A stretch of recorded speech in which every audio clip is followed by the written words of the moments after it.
Hi dears, എല്ലാവരും happy അല്ലേ? Welcome to our channel. Tirupati വീഡിയോയുടെ ഫസ്റ്റ് പാർട്ട് നിങ്ങൾ കണ്ടിരിക്കുമല്ലോ. അതിൽ പത്മാവതി ക്ഷേത്രത്തിൽ പോയ വിശേഷങ്ങളായിരുന്നു. ഈ വീഡിയോയിൽ പത്മാവതി ക്ഷേത്രത്തിൽ നിന്നും തിരുമല തിരുപ്പതി ശ്രീ വെങ്കിട്ടേശ്വര ക്ഷേത്രത്തിലെത്തിയ വിശേഷങ്ങളാണ്. പത്മാവതി ക്ഷേത്ര ദർശനത്തിന് ശേഷം 7 മലകൾ ചുറ്റി 25 കിലോമീറ്റർ ദൂരം സഞ്ചരിച്ചാണ് തിരുപ്പതി ക്ഷേത്രത്തിൽ എത്തുന്നത്. അമ്പലത്തിനകത്തേക്ക് മൊബൈല്, ക്യാമറ, സ്മാർട്ട് വാച്ച്, ബാറ്ററികൾ, വലിയ ബാഗുകൾ എന്നിവയൊന്നും കയറ്റുന്നതല്ല.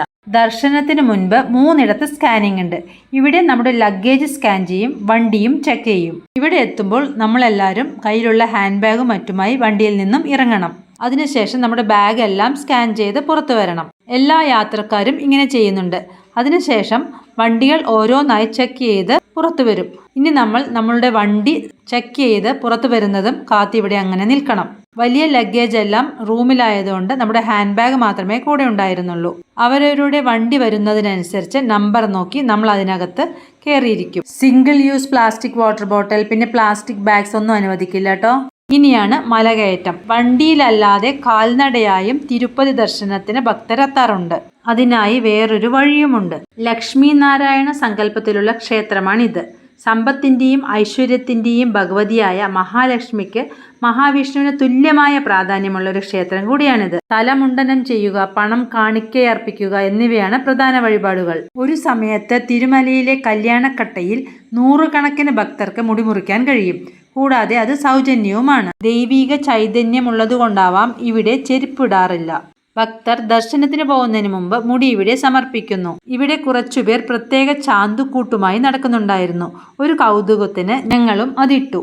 അതിനുശേഷം കുറച്ച് റിഫ്രഷ്മെന്റ് ഒക്കെ കഴിഞ്ഞ് 11:15 ക്യൂവിൽ നിന്നു. 3.5 മണിക്കൂറിനുള്ളിൽ നമുക്ക് ദർശനം തന്നു. അതിനുശേഷം നേരെ ലഡ്ഡു വാങ്ങാൻ ക്യൂവിലേക്ക്. ദർശനം കഴിഞ്ഞ് നമുക്ക് കിട്ടിയ ആ പ്രസാദമില്ലേ, അതേ ലഡ്ഡു. പൂർവഘട്ട മലനിരകളിൽ സ്ഥിതി ചെയ്യുന്ന തിരുമലയിലെ 7 കുന്നുകളിൽ അവസാനത്തേതായ വെങ്കിട്ടാദ്രിയിലാണ് ക്ഷേത്രം സ്ഥിതി ചെയ്യുന്നത്. നല്ല വെയിലുണ്ടെങ്കിൽ ആ വെള്ള പെയിന്റ് അടിച്ചതിലൂടെ വേണം കേട്ടോ നടക്കാൻ, അല്ലെങ്കിൽ കാലുകൊള്ളും. പുഷ്കരിണി എന്നറിയപ്പെടുന്ന വലിയൊരു കുളത്തിന്റെ കരയിലാണ് ഈ ക്ഷേത്രം. മുഖ്യപ്രതിഷ്ഠയായ വെങ്കടേശ്വരൻ, ബാലാജി, ശ്രീനിവാസൻ, ഗോവിന്ദൻ, സപ്തഗിരീശ്വരൻ, ആദിനാരായണൻ എന്നീ പേരുകളിലും അറിയപ്പെടുന്നു. കലിയുഗ പ്രത്യക്ഷ ദൈവം എന്നറിയപ്പെടുന്ന ഭഗവാൻ കൂടിയാണ് വെങ്കടേശ്വരൻ. ഉദ്ദിഷ്ടകാര്യ സിദ്ധിക്കും ഐശ്വര്യത്തിനും മോക്ഷപ്രാപ്തിക്കും ദുരിതങ്ങളിൽ നിന്നും മോചനം നേടാനായും ധാരാളം ഭക്തർ ഇവിടെ ദർശനം നടത്തുന്നു. നിത്യേന ആയിരക്കണക്കിന് തീർത്ഥാടകരാണ് ഈ ക്ഷേത്രത്തിൽ വരുന്നത്. ലോകത്തിലെ ഏറ്റവും കൂടുതൽ വരുമാനമുള്ള ഹൈന്ദവ ക്ഷേത്രങ്ങളിൽ ഒന്നാണിത്. കുറച്ച് ചുറ്റി കണ്ട ശേഷം നേരെ ഭക്ഷണം കഴിക്കാനുള്ള ക്യൂവിലേക്ക് കയറി. 3:45 ഗേറ്റ് അടയ്ക്കുന്നതിന് മുമ്പ് അകത്ത് കയറി. ഇത് സപ്തഗിരിയുടെ ചിത്രമാണ്. ഭക്ഷണം കഴിക്കാനുള്ള തിക്കിനും തിരക്കിനും ഇടയിൽ അത് നേരെ ഒന്ന് പകർത്താനും സാധിച്ചില്ല. ആയിരക്കണക്കിന് ആളുകൾക്ക് ഒന്നിച്ചിരുന്ന് കഴിക്കാൻ പറ്റുന്ന ഹാളിലാണ് ഭക്ഷണം.